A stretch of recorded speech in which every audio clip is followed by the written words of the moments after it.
राधे राधे, हरे कृष्णा। नमस्कार भक्तों, स्वागत है आपका इस पावन भक्ति श्रृंखला में। आज हम बात करेंगे उस शुभ तिथि की जिसे देव दीपावली, त्रिपुरारी पूर्णिमा और हरिहर मिलन दिवस के रूप में जाना जाता है, अर्थात कार्तिक पूर्णिमा।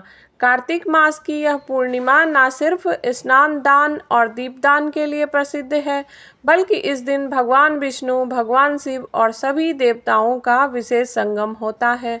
आज के दिन संपूर्ण ब्रह्मांड में भक्ति और प्रकाश की ऊर्जा व्याप्त होती है। शास्त्रों के अनुसार इस एक दिन 3 पवित्र घटनाएं घटी थी। पहली घटना, जिसमें एक निर्धन ब्राह्मण की भक्ति से भगवान विष्णु प्रसन्न हुए और उसे असीम संपत्ति व मोक्ष का आशीर्वाद दिया था। दूसरी कथा है हरिहर मिलन कथा, जब भगवान विष्णु स्वयं कैलाश पर्वत पर जाकर भगवान शिव से मिले थे और दोनों का दिव्य संगम हुआ। उसी क्षण हरि और हर एकाकार हुए और यही दिन देव दीपावली कहलाया।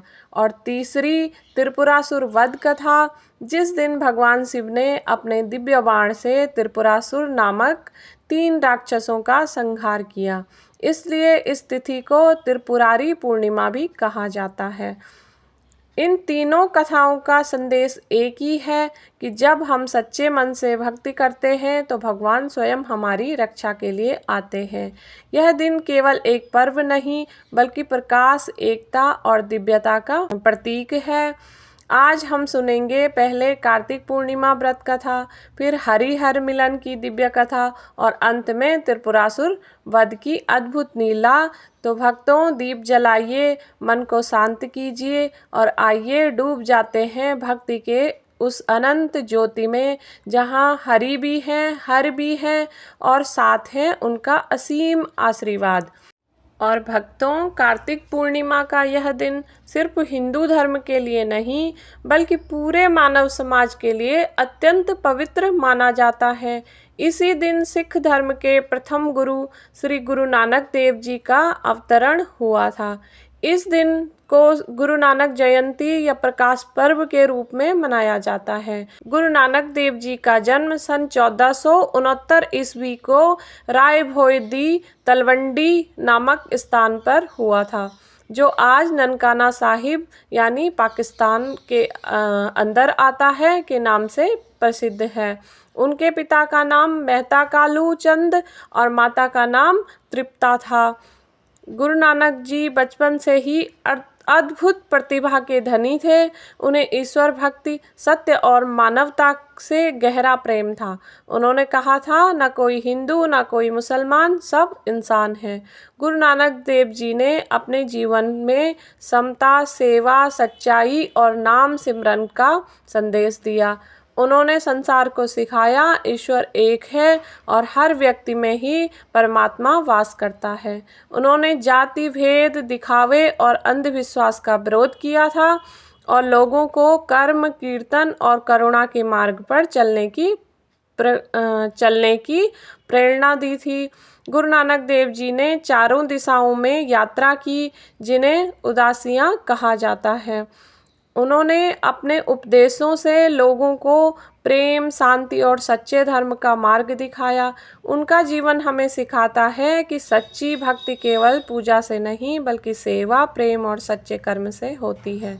अब प्रारंभ करते हैं कार्तिक पूर्णिमा व्रत कथा, जो भगवान विष्णु, भगवान शिव और देवी लक्ष्मी की कृपा प्राप्त करने का सर्वोत्तम दिन माना गया है। आइए जानते हैं इस व्रत की महिमा और कथा। कार्तिक मास की पूर्णिमा को देव दीपावली भी कहा जाता है।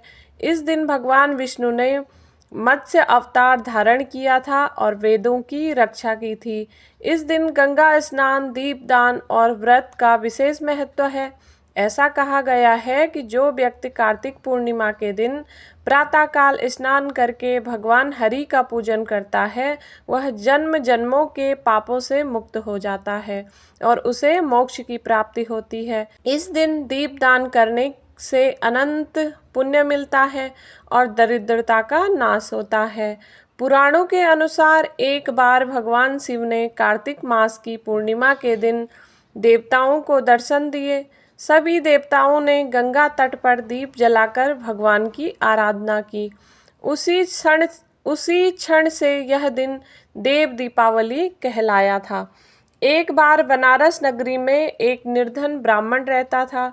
वह बहुत धर्मात्मा था, लेकिन गरीबी के कारण हर दिन भूखा रह जाता था। एक दिन उसने सुना कि कार्तिक पूर्णिमा को गंगा स्नान और दीपदान करने से समस्त दुखों का अंत होता है। उसने निश्चय किया कि मैं भी व्रत करूंगा। वह प्रातःकाल गंगा स्नान कर मिट्टी का दीप जलाकर भगवान विष्णु के चरणों में अर्पित करने लगा। उसका भाव देखकर स्वयं भगवान विष्णु प्रसन्न हो गए और वे आकाशवाणी से बोले, वत्स, तेरे श्रद्धा भाव के बल पर मैं तुझे असीम संपत्ति और मोक्ष प्रदान करता हूँ। कुछ समय में उस ब्राह्मण का जीवन बदल गया। वह सुखी, समृद्ध और सबका प्रिय बन गया। तब से कार्तिक पूर्णिमा का व्रत भक्ति, दीपदान और दया का प्रतीक माना जाता है। इसी के साथ इस कथा का समापन हो जाता है। आइए भक्तों, अब श्रवण कर लेते हैं दूसरी पावन कथा, हरिहर मिलन कथा। वह पावन क्षण जब भगवान शिव और भगवान विष्णु का दिव्य संगम हुआ था। यह घटना कार्तिक मास की पूर्णिमा के दिन हुई थी, जिसे देव दीपावली के रूप में मनाया जाता है। आइए इसकी कथा का श्रवण कर लेते हैं। एक समय की बात है, देवताओं और असुरों के बीच भीषण युद्ध छिड़ा हुआ था। देवता दानवों से हारकर भगवान विष्णु के पास पहुँचे और बोले, हे प्रभु, हमारी रक्षा करें। भगवान विष्णु बोले, हे देवगण, इस समय असुरों का बल बहुत बढ़ गया है। जब तक भगवान शिव का आशीर्वाद नहीं मिलेगा, विजय संभव नहीं है। तब देवता कैलाश पर्वत पर पहुँचे और भगवान शिव की आराधना करने लगे। भगवान शिव ने प्रसन्न होकर वर मांगा।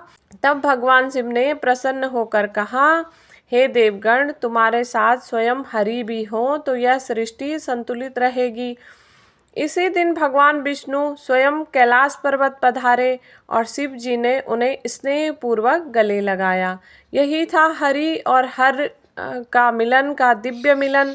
उस समय संपूर्ण ब्रह्मांड में प्रकाश फैल गया। देवगण पुष्प वृष्टि करने लगे, पुष्प वर्षा करने लगे। गंगा जी की लहरें झूम उठी और आकाश में दीप प्रज्वलित हो गए। भगवान विष्णु ने कहा, हे महादेव, आप और मैं एक ही तत्व हैं, केवल रूप भिन्न है। शिव बोले, हरि बिना हर और हर बिना हरि अधूरे हैं। तभी एक दिव्य ज्योति प्रकट हुई जो हर और हरि दोनों का संयुक्त स्वरूप थी। उसी स्वरूप को हरिहर रूप कहा गया है। हरिहर रूप में भगवान के दाएं भाग और विष्णु जी के बाएं भाग में शिव प्रकट हुए। यह रूप दर्शाता है कि सृष्टि में पालन और संहार दोनों एक ही ब्रह्म की शक्तियां हैं। कार्तिक पूर्णिमा के दिन वाराणसी में यह हरिहर मिलन देव दीपावली के रूप में मनाया जाता है। कहा जाता है, इस दिन गंगा जी के तट पर दीपदान करने से हरि और हर दोनों की कृपा प्राप्त होती है। तो भक्तों, हरिहर मिलन हमें सिखाता है कि शिव और विष्णु भले रूप से अलग देखते हों, परंतु एक ही परम सत्य के दो पक्ष हैं।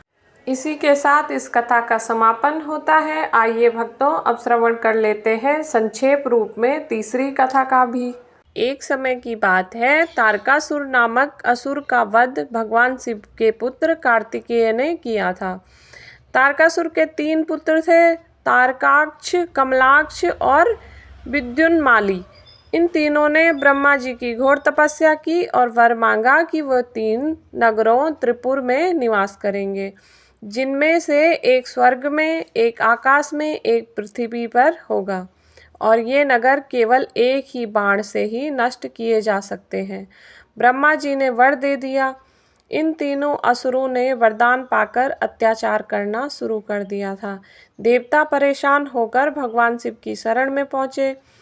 कार्तिक मास की पूर्णिमा तिथि को भगवान शिव ने रथ के रूप में पृथ्वी, सारथी के रूप में ब्रह्मा, धनुष के रूप में मेरू पर्वत और बाण के रूप में विष्णु जी को धारण किया और उसी एक दिव्य बाण से तीनों नगरों त्रिपुर का नाश किया। इस प्रकार भगवान शिव ने त्रिपुरासुर का संहार किया और देवताओं को उनके भय से मुक्त किया। इसलिए कार्तिक पूर्णिमा को त्रिपुरारी पूर्णिमा भी कहते हैं। भगवान शिव ने उस दिन त्रिपुरासुर का वध किया था, इसलिए उन्हें त्रिपुरारी या त्रिपुरांतक कहा जाता है। इसी दिन गंगा किनारे दीप जलाने से भगवान शिव विष्णु की आराधना करने का विधान है। यह दिन अंधकार पर प्रकाश और अधर्म पर धर्म की विजय का प्रतीक माना जाता है। इस दिन ब्रह्म मुहूर्त में गंगा या किसी पवित्र नदी में स्नान करें।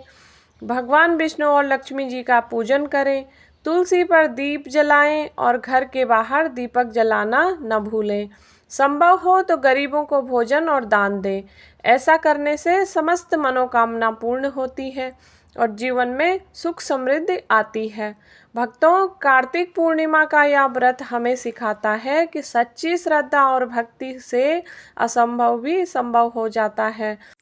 इस प्रकार कार्तिक पूर्णिमा की पावन कथा पूर्ण हुई। भगवान श्री हरि सबके जीवन में प्रकाश और आनंद भर दें। जय श्री हरि, जय श्री लक्ष्मी नारायण। अगर आपको ये कार्तिक पूर्णिमा की कथा अच्छी लगी हो तो वीडियो को लाइक करें, शेयर करें और चैनल को सब्सक्राइब करना न भूलें।